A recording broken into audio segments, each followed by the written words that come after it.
You've been chosen. That's what they tell you. The man who says it isn't smiling. He wears white armor marked with the insignia of the Apothecarium, and he has been watching you for weeks. Through the survival trials, through the fights you didn't know were tests, through every hour you thought you were simply trying not to die. His name doesn't matter to you yet. What matters is the word he used. Chosen. Your family will speak it for generations. In the Imperium of Man, the knowledge that a distant ancestor was taken by the Adeptus Astartes carries the social weight of a patent of nobility. Your mother is crying. Your father stands very straight. Neither of them asks what happens next. Neither of them asks if you want to go. You are somewhere between 10 and 16 years old. The gene seed zygotes that will remake your biology must coordinate with your body's natural growth hormones to function properly, which means the process requires a frame still actively developing. Too old, and the organs reject. The word reject means something specific here, something we'll come to. For now, you are young, you are male, and your body is still becoming. Those three facts are the only qualifications that matter to the Imperium. Where you came from matters too, but only as raw material. The apothecaries, the chapter medics who function as the most specialized biologists in human space, prefer to recruit from feral worlds, death worlds, and the underhive levels of hive cities. The logic is efficient. Those environments kill the weak before an apothecary ever arrives.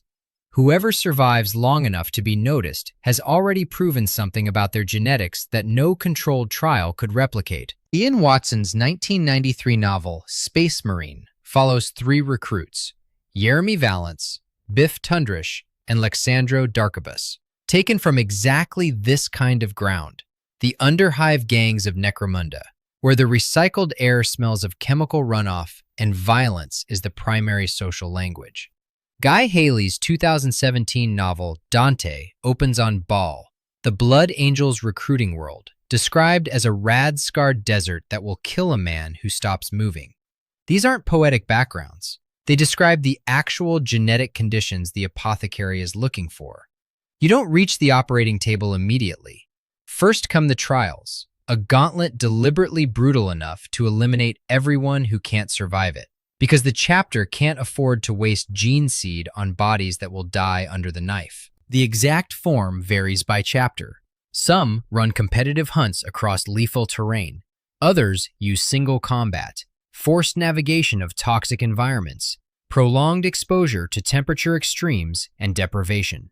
What they share is this: failure here is permanent.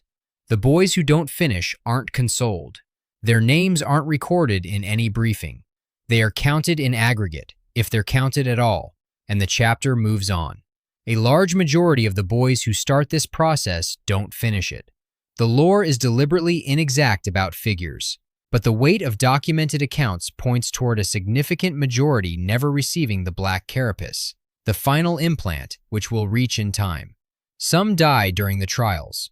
Others die on the table. The ones who survive the surgeries but can't complete them become chapter serfs, the human servants who maintain the fortress monasteries, who pass instruments to the apothecary during the next round of procedures, who spend decades watching their brothers succeed at the thing that broke them. A few, damaged beyond any capacity for useful function, are converted into servitors, cyborg labor units stripped of higher cognition, their bodies repurposed when their original purpose failed. The worst fate is surviving the failure. The worst fate is being left behind to clean up after the ones who made it. Now comes the operating table.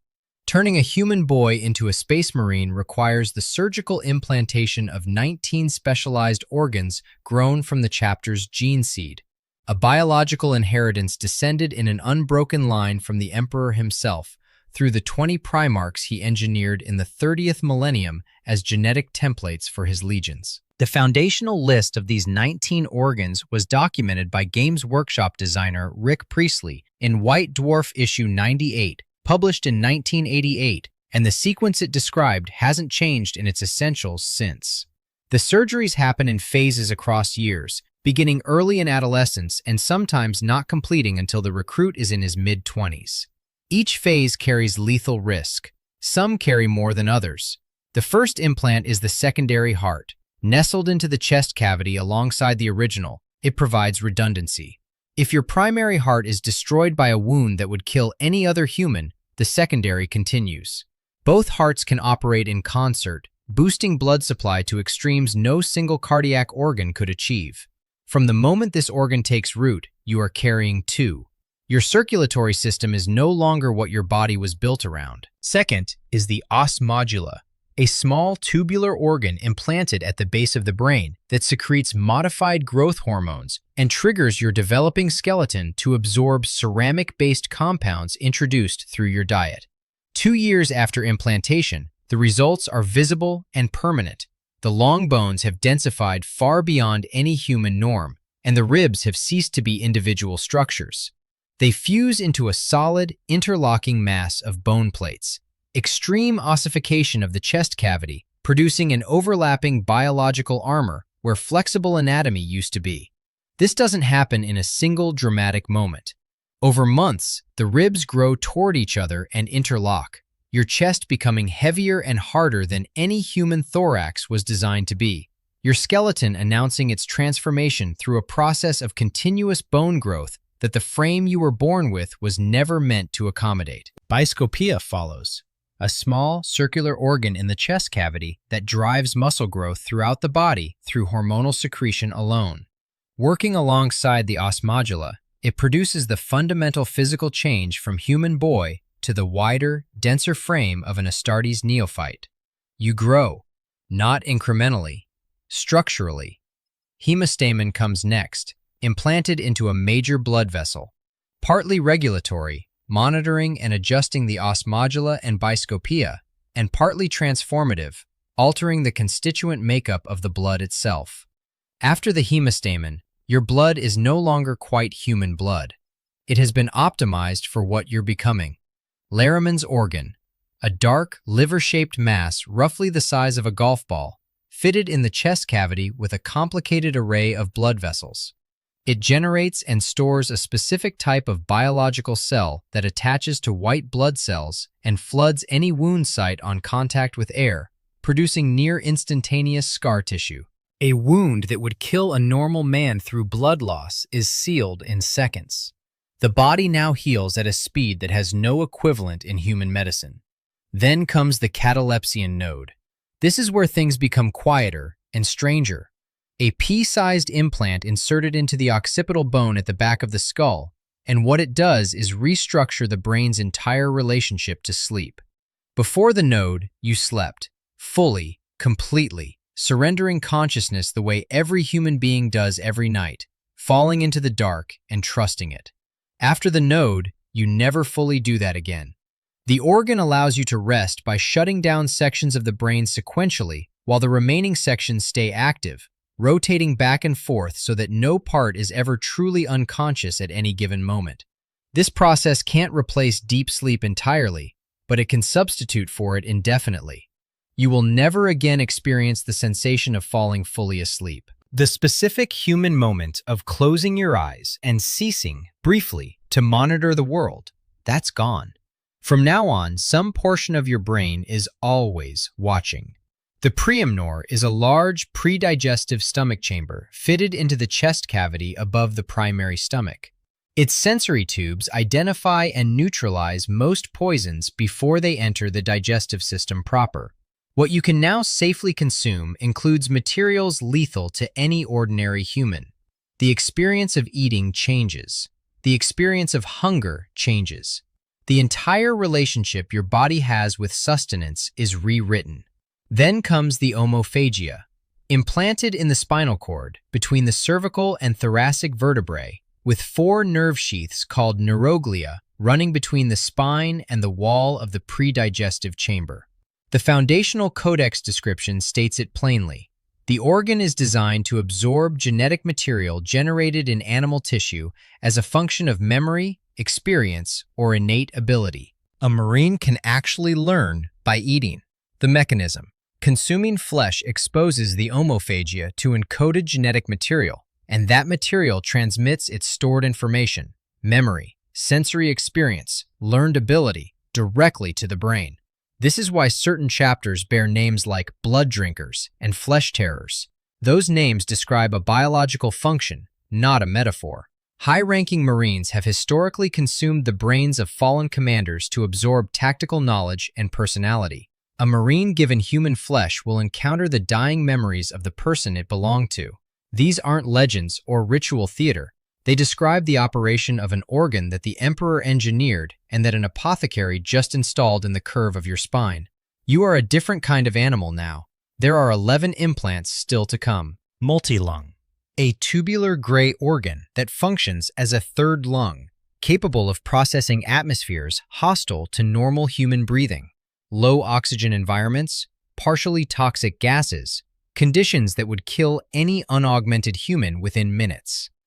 Oculobe, implanted along the optic nerve, provides the hormonal and genetic stimuli that allow apothecaries to perform chemical treatments modifying retinal cell growth, giving an adult Marine low-light vision and significantly extended distance acuity. Lyman's ear replaces one of your original ears with an enhanced structure that gives you conscious control over sound filtering, eliminates any possibility of vertigo from inner ear disruption, and extends your hearing range well past the human norm. Suzanne.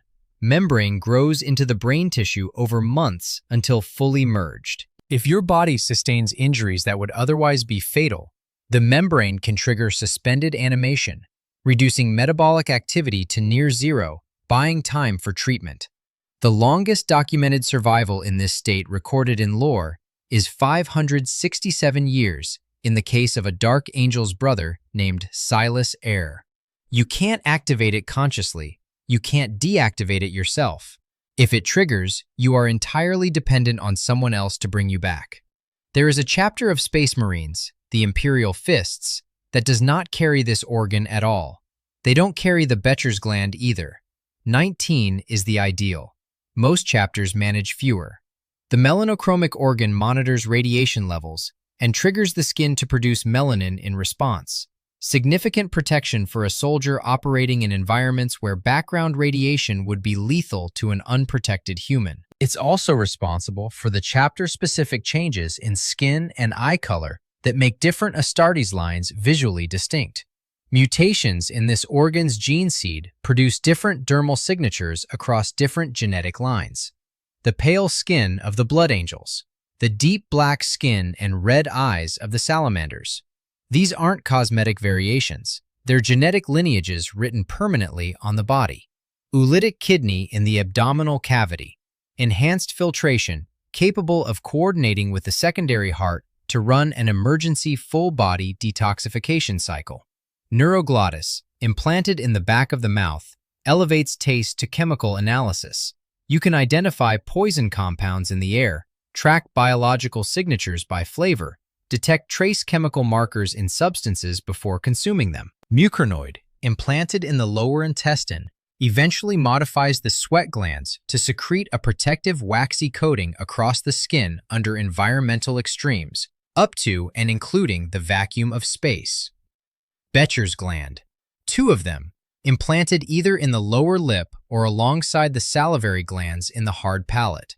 These synthesize and store a contact poison that also functions as a highly concentrated acid.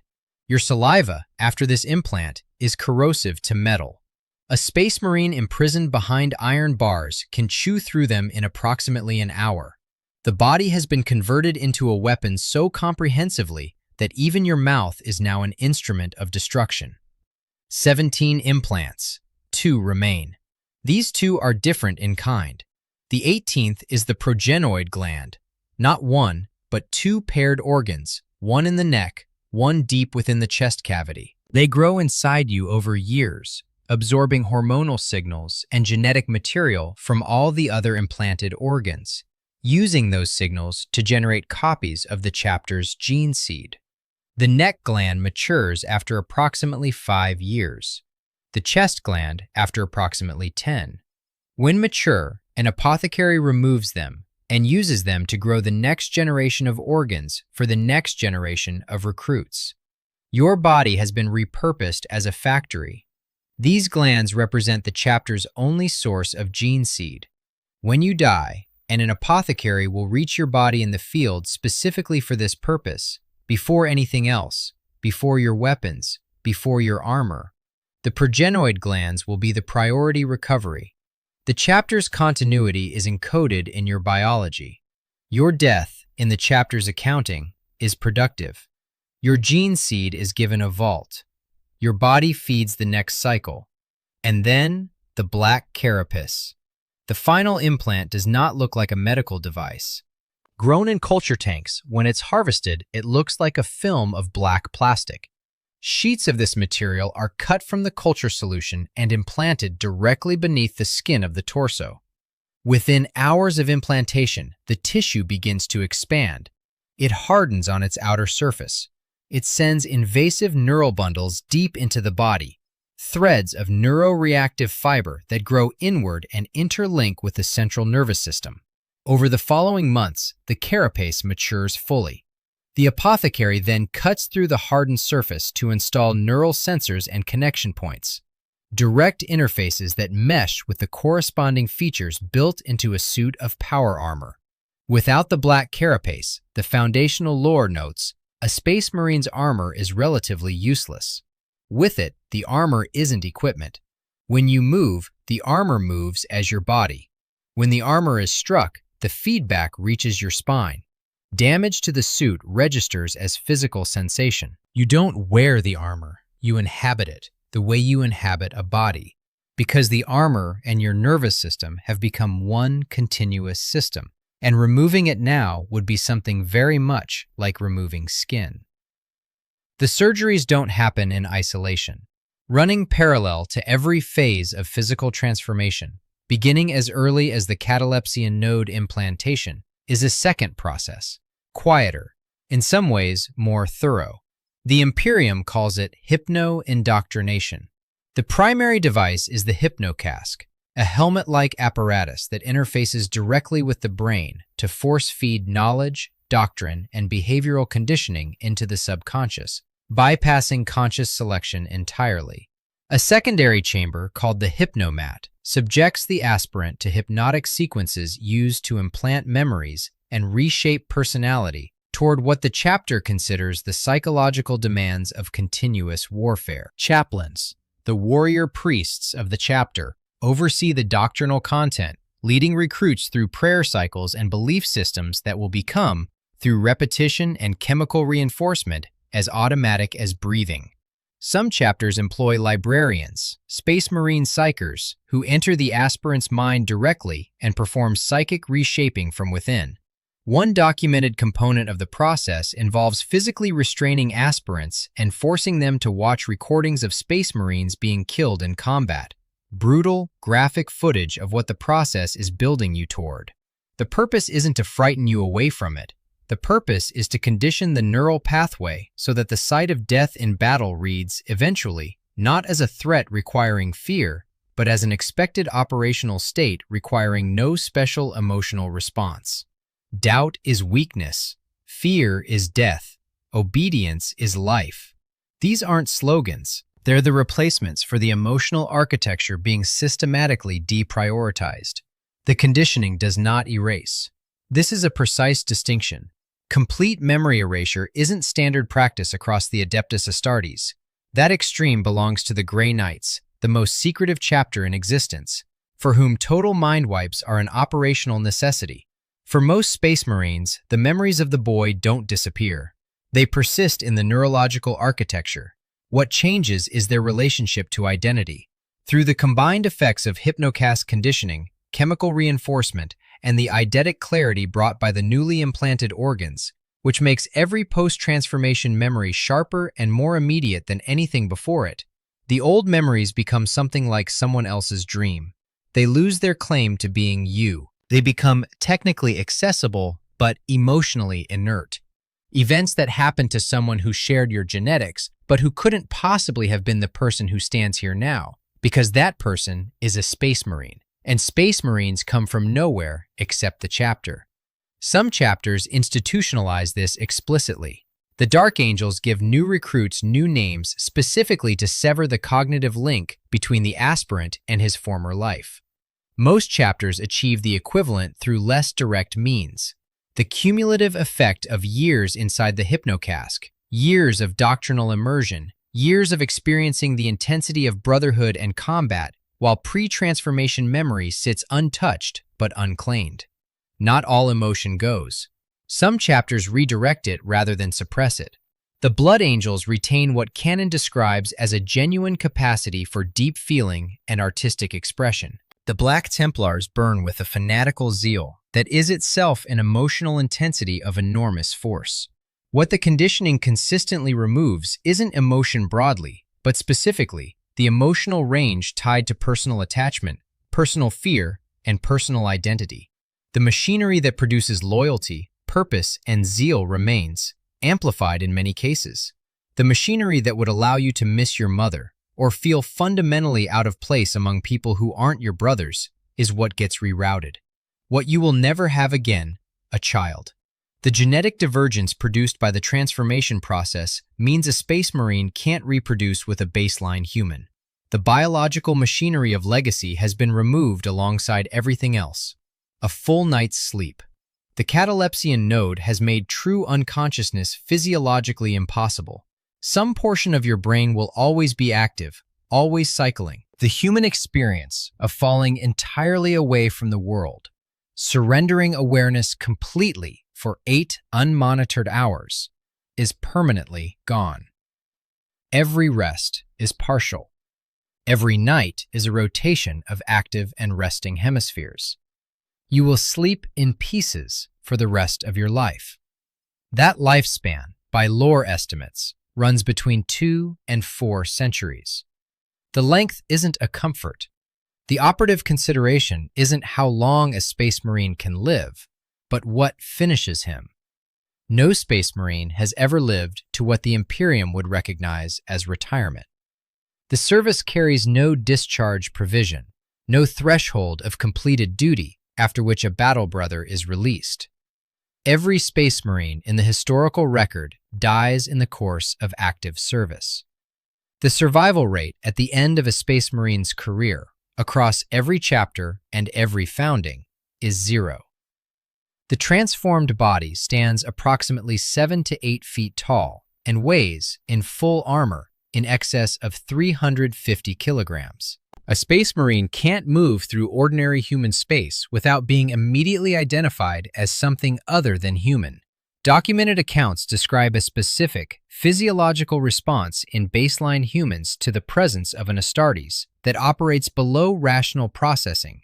Not simple fear, but something closer to a predator recognition response, a biological alarm at something that looks like a person but registers as wrong. The people who knew the boy you were would look at what you've become and find something their nervous systems classify as a threat. You can't go home. Not because the chapter forbids it, though functionally it does, but because there is no version of home that still fits. The Salamanders chapter is specifically documented in lore as unusual for maintaining contact with their warriors' families after transformation. The fact that their behavior requires documentation as an exception tells you everything about what the norm is. Your digestive system has been permanently restructured. The neuroglottis means eating is now chemical analysis. The omophagia means consuming flesh carries the potential for uninvited memory. The organ exists to function when genetic material enters the digestive tract, and genetic material is present in everything that was once alive. Your skin may have changed color. Your skeleton is unrecognizable as what it was. 2 glands inside you are already growing toward the day an apothecary will remove them from your corpse.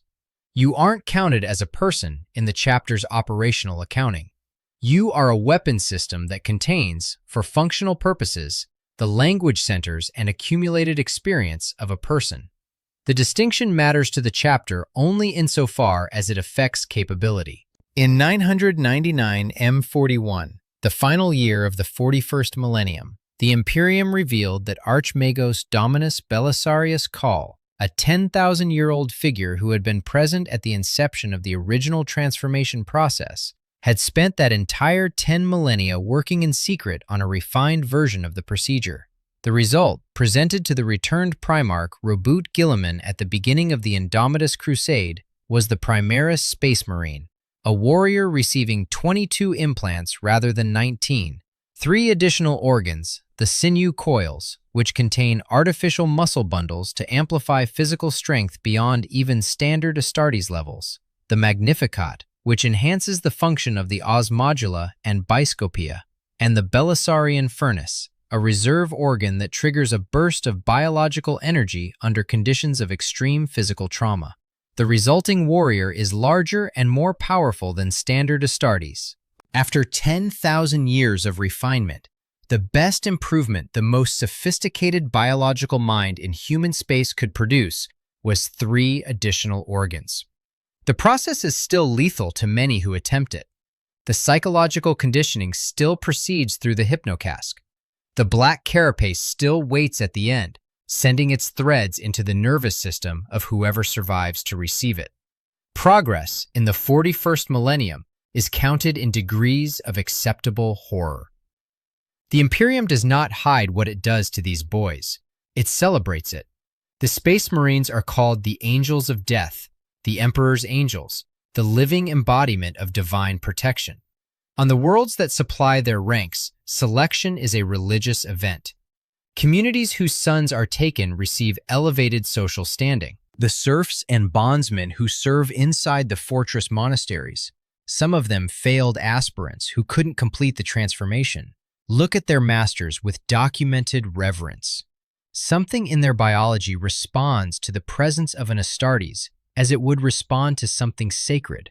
The Imperium has cultivated this response for 10,000 years through propaganda, through liturgy, through the deliberate construction of a mythology in which these warriors aren't weapons manufactured through a lethal medical process, but angels delivered by the grace of the God Emperor to protect his people. The propaganda has the advantage of being partly true. Space Marines are extraordinary. The protection they provide to worlds that would otherwise be consumed by the galaxy's horrors is genuine. The courage required to operate for centuries at the edge of human capacity, without rest, without family, without the possibility of return, against threats that would end civilizations, is real. The honor that recruits and their families feel isn't fabricated, it's earned. It's also from the perspective of what is actually being done to the boy standing in that moment of selection, the most effective thing the Imperium has ever produced. An honor that makes the chosen complicit in their own transformation, willing participants in the dismantling of everything they were. There is a man named Dante. He is the chapter master of the Blood Angels, born in the Radskar Desert of Baal, and he has held that position longer than any other chapter master in the Imperium's documented history. Guy Haley's novel chronicles his life as that of the greatest space marine alive, and simultaneously as one of the most exhausted, most isolated, most burden-laden figures in the 41st millennium. He has watched brothers die across centuries. He carries the weight of the Blood Angels' genetic inheritance, mutations in their gene seed line that manifest in some form in every one of his sons, without the option to put it down, to hand it to someone else, to simply stop. He can't retire. He can only continue until the wound or the decade that finally ends him. Dante is the success story.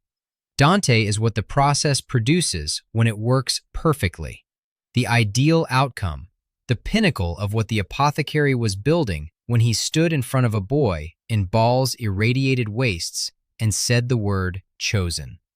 Centuries of war, an armor fused to his nervous system so completely that he moves inside it like a second skin, a mind reshaped so thoroughly that returning to Baal, if Baal's wastes could still be called home, is a concept with no functional purchase, a body that can't die of age, but will die of something, eventually, because every space marine does. He continues because he can't stop, not because the alternative is cowardice. Because the conditioning, the surgeries, the hypnocask, The gene seed growing in his chest, all of it was specifically designed to produce a man incapable of stopping. And it worked. Somewhere right now, a boy is being told he has been chosen. He is young enough for his bones to still be growing, from a hard world, the kind that calls weakness before an apothecary ever arrives. He is standing in front of a man in white armor, and he is smiling. His family is crying in a way that looks like joy. He doesn't know yet about the pea-sized organ that will be drilled into his skull to take away his full sleep. He doesn't know about the sheets of black material growing in a culture tank somewhere that will, years from now, be cut into his skin and threaded into his spine. He doesn't know about the glands that will be harvested from his body when he dies in a war that hasn't started yet. He doesn't know about the hypnocask, or the recordings they'll show him while he's restrained, or the way his mother's face will feel eventually, not erased, but distant, like a half-remembered dream about a person he never quite was. He knows one thing: he has been chosen. He is smiling. Subscribe for more stories like this.